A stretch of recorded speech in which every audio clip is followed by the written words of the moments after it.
This is hello YouTubies, this is Joker Scribe, and thanks for watching one of my most bodacious, amazing YouTube videos.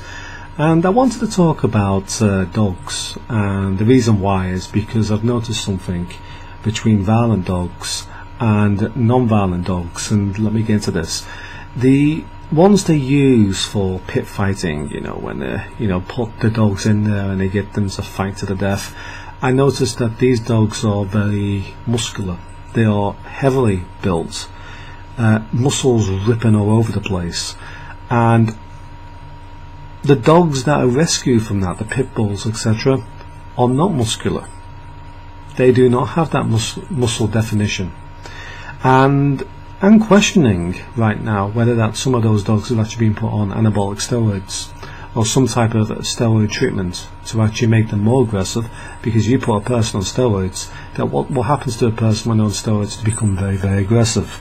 So it's not necessarily in the nature of those dogs to actually be that aggressive, because I've heard about pit bulls that are usually, when they're treated nicely, they are very nice dogs. But I think that some of these dogs have been put on some type of steroid treatment to make them more vicious and to make them stronger against other dogs, because you think about it, you put them on some steroids and they go against a dog that's not on steroids, the stronger than that dog, the more likely to win in a fight.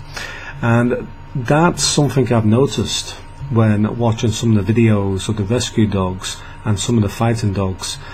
The muscle definition isn't there anymore. In fact, they just look normal, slender dogs. And of course, there's different types of fighting dogs. Pit bulls is just one of them, because for the size they're pretty tough.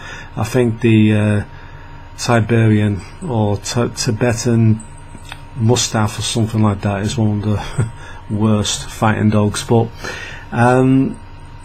if you look at some of the rescue dogs, they just look completely different. They look happier, they look more jolly. They're not vicious, violent dogs. And of course you will get some that are like that, but I believe that some of these owners are actually fiddling about a little bit here, because some of the muscle definition on some of the fighting dogs is beyond unbelievable. You don't get muscle definition like that without lifting some seriously bloody heavy weights, and I don't see it on the rescue dogs. I do not see it on pit bulls that are being rescued with muscle definition like that. So why, and these are pit bulls that I fought before, by the way, so why suddenly are they not that muscular defined afterwards being rescued? Is because the owners are using something on the dogs, and this actually gives these dogs a really bad name. Now, why am I making this video? Well, I've come across dogs that have been a bit cocky, but they just walk away. There's not really much problem as long as they're not being maltreated or anything at home. But extreme violent dogs, I think, have bad owners. I mean, that's clear, but some dogs are just born that way anyway. But pit bulls are not actually born violent. You look at the pit bulls that are not maltreated, even the ones that have been rescued from cage fighting, they're not violent at all. In fact, they prefer to play. They're not very interested in kicking the crap out of another dog. It's only when they're in the bad owner's hands that they become that way. Now, I could be totally wrong here. I mean, I might be completely wrong when I'm saying that. I think some of the people are putting these dogs on some form of steroid treatment. I'm not talking like the skin treatment. I'm talking about to build up muscle mass. Maybe there are some dogs that are just naturally built like Hulk Hogan. Maybe that's just the way dogs are made. But pit bulls that have not been put on this are not built like that. Not with the amount of definition I saw on some of those dogs. I have seen American pit bulls around here, and they are big dogs, they are strong dogs, but they are not vicious dogs, and they are certainly not built with the definition of the fighting dogs. And of course, if you put steroids in their blood, then you can guarantee that they will become vicious, that they will become more muscle bound.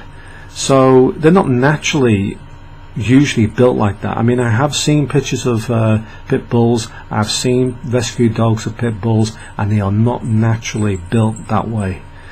Some Staffordshire Bull Terriers are quite stocky and have good muscle tone, but they are not built like Hulk Hogan or the Incredible Hulk. It just doesn't happen that way. You don't get muscles like that from just normal activities. Even if you train hard, you don't get muscles like that. In fact, it's a little bit of a waste of efficiency to have muscles like that. You can go below that and still be a good fighter, for instance. So after comparing them to natural creatures in the wild as well, I still don't see anything like that.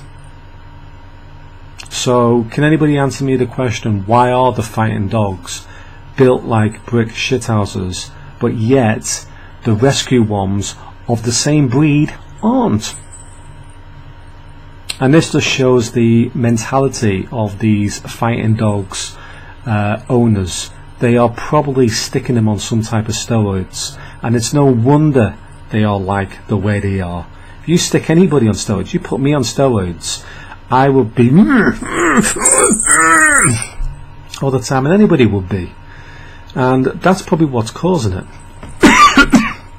Wow. Anyway, thank you for watching, and please leave a comment down below, whether that's going to be a silly comment. I can expect that from some of you, or if you have a pit bull and you know about them, drop a comment down below and tell me how they are born naturally violent and why the fighting dogs are built like they are the Incredible Hulk, but yet your dog is not built that way. Are they actually putting these dogs on steroids or something? I just wanted to know, because the only things I can actually see like that are built that way are humans and dogs, and the same type of humans have those type of dogs that are built that way. Interesting enough. But anyway, thank you for watching, and goodbye for now. No, some people will come on this video now and say you're full of it, you're rubbish, it's totally untrue. This is wrong, you're totally wrong, it's an opinion. I just want to know other people who have had pit bulls in the past and what they actually think about all this, because I can guarantee that 90% of them are just not that way. So they're not even, the breed itself isn't the problem, it's the owner. And it just so happens that they tend to be good fighters if you actually put them on the right stuff and innovate, because of the way they're built. It's not the Musclebound, but it's the way you can actually train them. They've got big jaw, the jaws are in line with their body. I don't think they're the best fighting dogs. I think the Tibetan Mustafa is probably a bit better. But anyway, thank you for watching, and goodbye for now. Oh, and also the Timber Wolf might actually be pretty good too. See you later, goodbye.